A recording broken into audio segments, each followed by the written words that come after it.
Olá pessoal, tudo bem?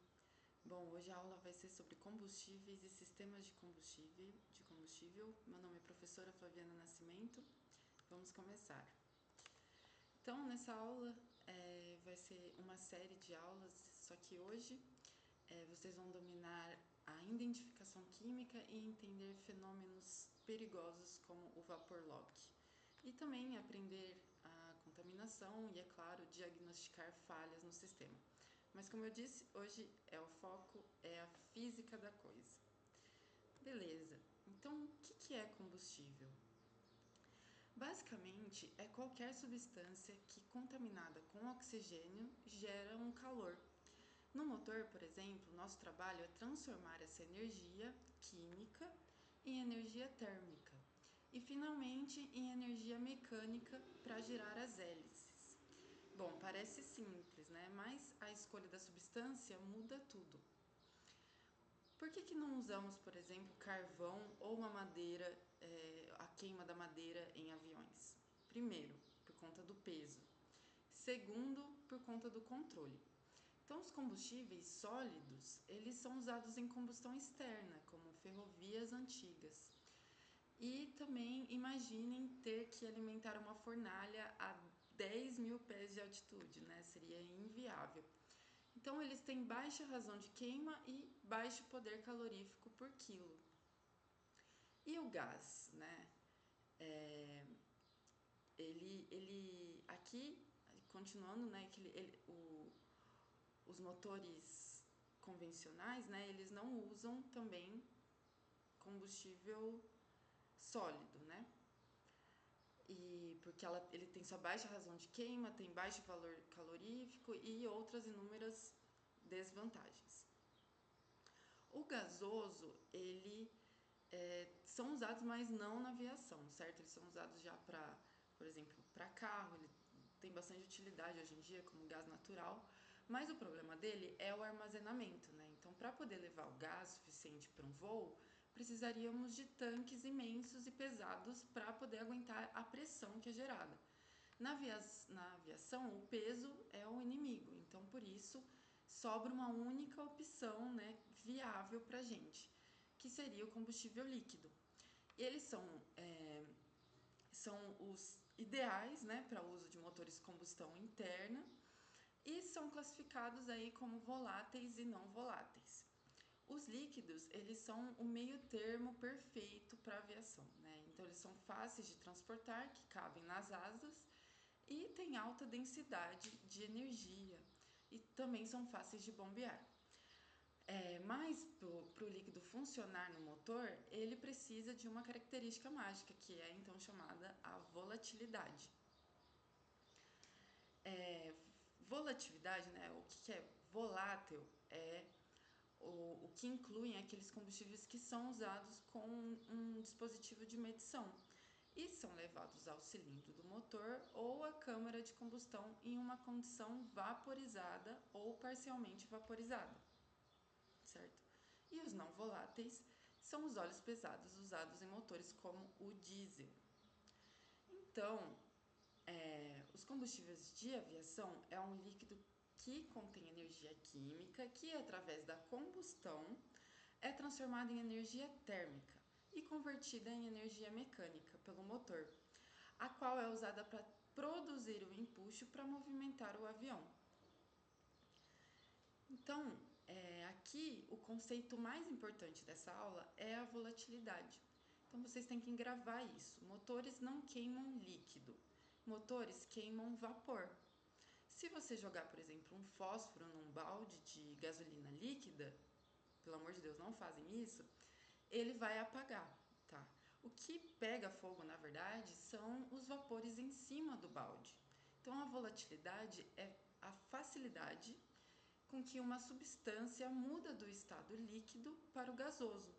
Então, como diz o slide, é a tendência de uma substância líquida em vaporizar-se sob uma condição. Propriedade fundamental para o desempenho de combustíveis. Então, o motor ele não precisa de vapor de combustível, né? O motor precisa do vapor de combustível. Ele não precisa ele não precisa do líquido, né, para poder fazer a ignição. O combustível, então, ele é muito pouco volátil, ele não vaporiza o suficiente. E o motor, ele pega, por exemplo, especialmente no frio. Sem a vaporização adequada, não há mistura ar-combustível queimável. Então, a hora que ele chega lá na parte da queima de combustível, nas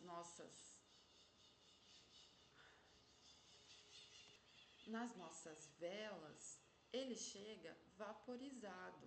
Então, por isso que também ele precisa ser, antes de ir para o nosso motor, ele é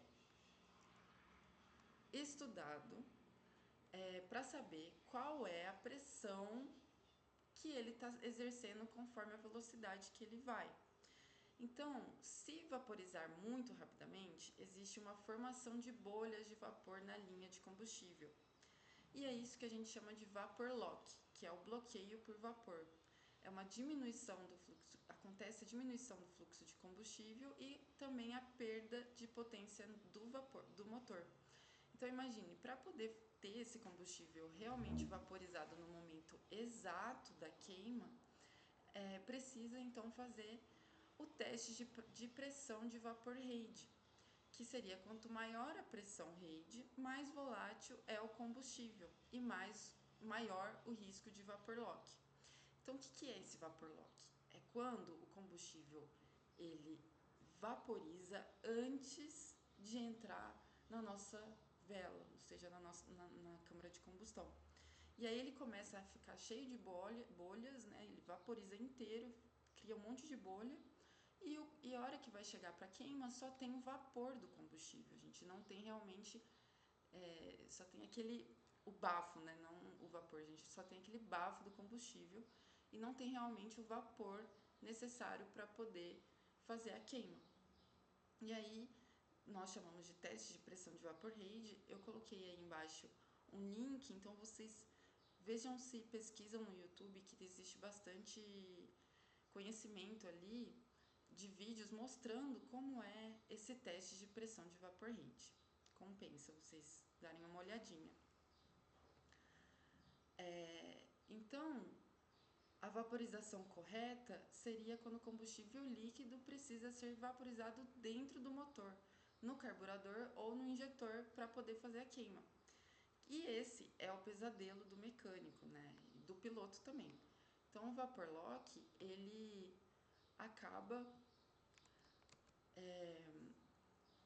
sendo um empecilho grande para a nossa combustão do combustível.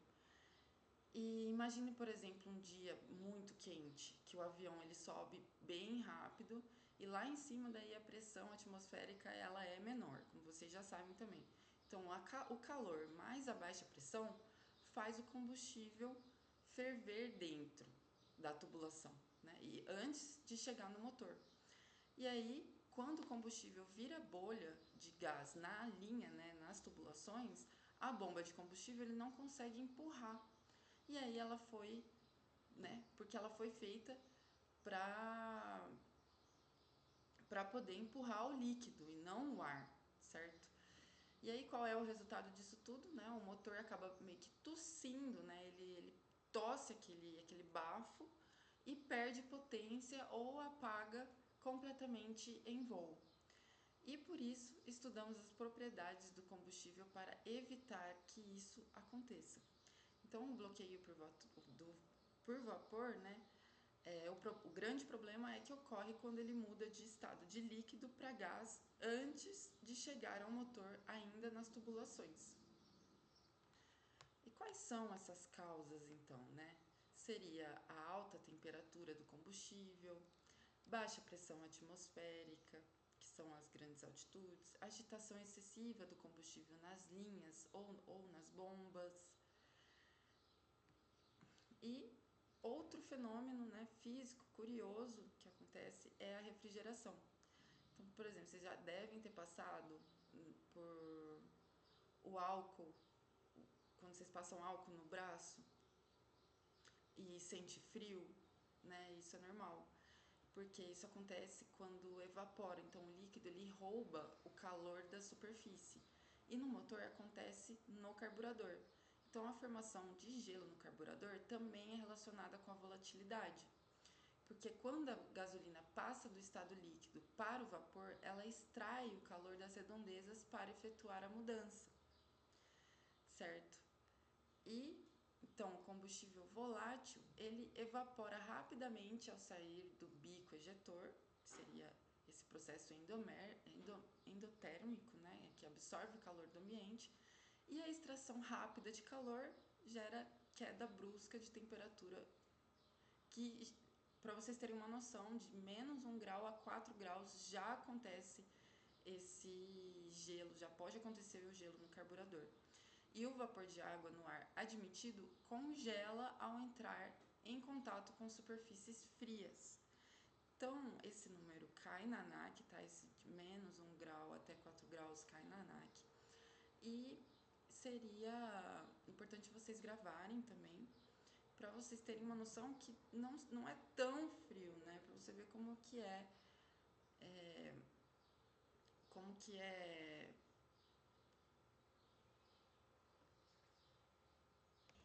o quanto isso é sensível, porque 4 graus não é tão frio.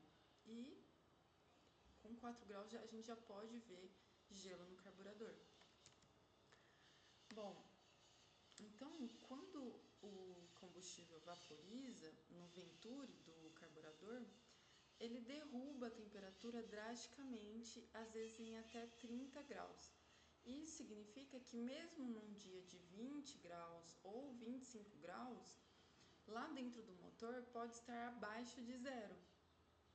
Se tiver umidade no ar, vai ter gelo, é inevitável. E esse gelo bloqueia a passagem de ar e o motor para.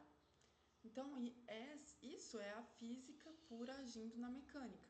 Então, um dos lugares mais críticos de formação são as paredes do sistema de indução, a garganta do venturi, que é a região maior, de maior velocidade, menos pressão, as válvulas de aceleração, que são as borboletas, as passagens estreitas no carburador, e as consequências são restrição progressiva da passagem de ar combustível, mistura mais rica, que teria menos ar, perda gradual de potência e falha completa do motor se não corrigida.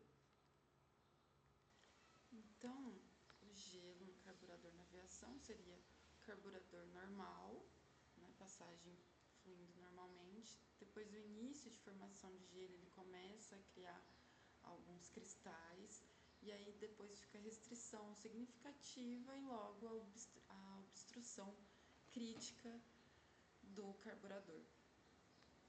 Bom, e agora que entendemos, né, agora que entendemos a física, líquido, gás, gelo, vamos entrar na química.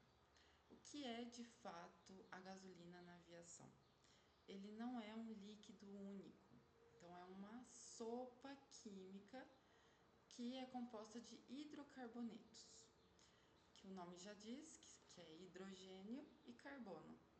Dentre esses vários componentes, existem dois caras que vocês precisam conhecer pelo nome, porque eles definem aí a quantidade do nosso voo, que é o isooctano e o heptano normal.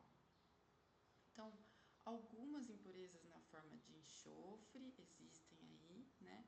E a água dissolvida estarão sempre presentes, porque a água ela não pode ser evitada, uma vez que a gasolina é exposta à umidade na atmosfera.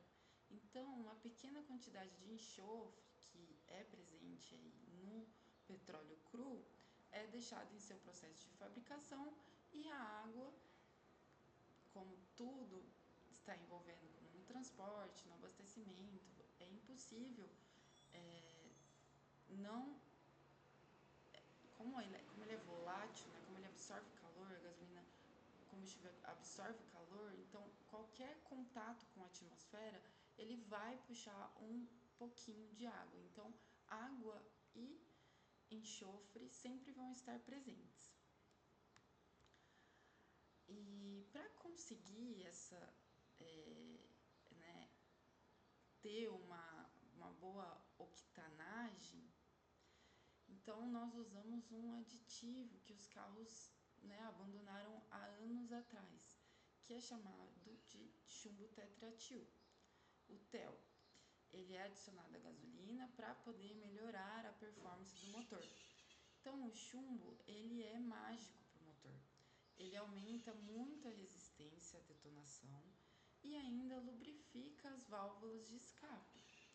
Então, mas assim, eles têm um preço alto para manutenção, que seria o chumbamento das velas. Então, quando a gente vê elas todas meio já carburizadas, é porque o chumbo ele é um sólido dissolvido e ele pode criar depósitos nas velas de ignição e causando aí uma falha de centelha, que vocês já devem ter escutado falar também. E é por isso que a limpeza e o jateamento dessas velas são rotinas muito comuns aí nas nossas oficinas. E o culpado disso é o aditivo que protege o motor da detonação. Então são colocados aí brometos orgânicos e os cloretos também, que são misturados com o TEL, de forma que durante a combustão essas partículas voláteis de chumbo são formadas e são expelidas com os produtos de combustão. E aí o TEL, se adicionado separadamente, né, ele vai queimar formando um óxido sólido de chumbo, que permanece aí no interior do cilindro. Então, os inibidores, eles são adicionados na gasolina para poder suprimir essa formação de substância que seriam deixadas como sólidas quando a gasolina se evapora. Então, pensa, na hora que vai fazer essa combustão, se não tivesse esses inibidores, formariam partículas, né, pequenas partículas aí por conta da combustão e ficaria ali na camisa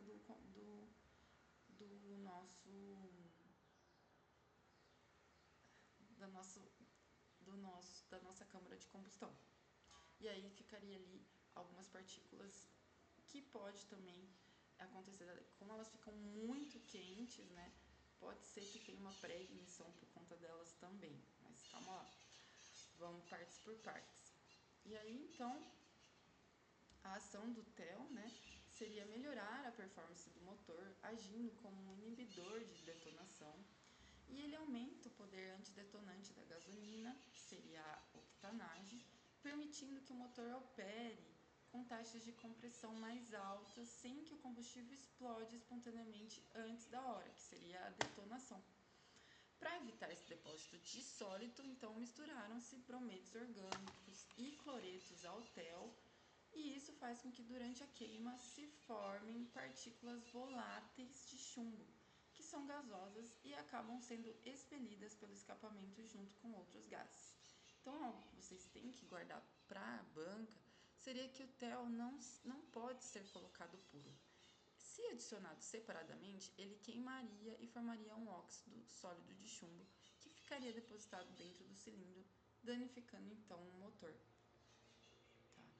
Então a gente tem uma mistura aí, um blend de hidrocarbonetos voláteis, então o que significa que a gasolina não é uma substância pura, é uma mistura complexa, contém dezenas de compostos diferentes de hidrocarbonetos e cada hidrocarboneto tem propriedades diferentes: peso molecular, ponto de ebulição, volatilidade. Quais são os tipos, né, que são colocados? Então, seria parafinas, os olefinas, aromáticos, os naftalenos, todos eles com seu composto, né, molecular, tendo cada um o seu ponto de ebulição, sua molécula, sua volatilidade. Então, cada componente da gasolina evapora em temperatura diferente. E os componentes mais leves, por exemplo, evaporam facilmente mesmo estando a menos 20 graus, que seriam essas partidas mais fáceis. E tem os componentes pesados que precisam de temperatura mais alta, que aí precisa de potência em alta rotação, como a gente usa, por exemplo, em motores a reação. Então, existe um tipo de combustível, né, para motores convencionais, assim como também existe outro tipo de combustível para motores a reação, por conta que cada componente tem a sua estrutura molecular e nos oferece um dado tipo de partida ou então potência em alta rotação. E então uma coisa que a gente nunca pode misturar, principalmente na hora de fazer a parte de colocar o combustível dentro da aeronave, seria misturar uma ou outra. Então, a bomba comum, por exemplo, uma bomba que vai gasolina só para carro, ela tem baixa octanagem, tem contaminantes possíveis, tem desempenho padrão. E a bomba da aviação tem a alta octanagem, pureza extrema, que seria, tem que ter zero tolerância, e um desempenho em condições extremas. Então, o que mais dá erro, assim, como eu posso dizer, o que mais causa acidente dentro desse assunto de combustíveis seria a fazer essa alimentação de combustível dentro da aeronave confundindo o combustível. Assim como também pode se confundir com avgás com jet A1, por exemplo, jet A. Então, precisa estar atento na hora que for fazer essa distribuição da gasolina. E muita gente acha que octanagem é sinônimo de potência. E vocês já devem ter ouvido, por exemplo, vou colocar uma gasolina Podium ou avgás para o carro andar mais. Isso é tecnicamente errado, porque a octanagem ela não é força, a octanagem é resistência à detonação. Então, por exemplo, vamos imaginar aí uma briga entre dois componentes, né, os componentes que eu citei. O heptano, que ele é meio fraco e ele não aguenta pressão e temperatura. Se você aperta ele dentro de um cilindro, ele explode antes da hora, e isso é muito ruim. O isoctano, por exemplo, ele é forte e ele aguenta ser comprimido. E também aguenta o calor e só queima quando a vela solta a faísca. Então ele só queima na hora que realmente é para ser queimado, porque ele precisa, né, do calor da vela. E isso é muito bom. Então, quando dizemos que um combustível ele tem 80 de octanagem, a gente está dizendo que ele se comporta com uma mistura de 80% de isoctano, que é o forte, e 20% de heptano, que é o mais fraco, certo? Então, uma ignição normal seria aí a resistência à detonação do combustível, maior octanagem, né, maior compressão suportada sem detonar, e a detonação, se ela for antes ou depois, ela pode causar a destruição realmente do nosso motor. Então, motores de alta potência, ele tem alta compressão e alta pressão. E quanto mais compressão, mais potência e eficiência. Então, quando coloca um combustível inadequado, né, vai ter a detonação, mas também com certeza vai haver uma destruição do nosso motor. E então na aviação vocês vão ver combustíveis com dois números, por exemplo, o antigo grau que seria 100, 130. O que isso significa? Né? Por que são dois números? Que o motor de aviação trabalha em dois regimes diferentes. Então tem o cruzeiro, o avião ele está nivelado, né? Ele está gastando pouco. Nesse regime, a resistência à detonação é quase do combustível é 100, por exemplo. A mistura é pobre, né? Está em cruzeiro, precisa economizar. então é 100. Quando está na decolagem, você precisa de mais força, mais input, mais potência. Nessa hora, o piloto empurra a manete e ele injeta muito mais combustível. E o combustível extra ajuda a resfriar o cilindro. E então, nesse regime, na parte de máxima potência, o combustível ele se comporta com muito melhor, né? Porque ele vai estar a full, ele vai estar com muito mais combustível, pouco ar, e aí ele tem uma performance de 130.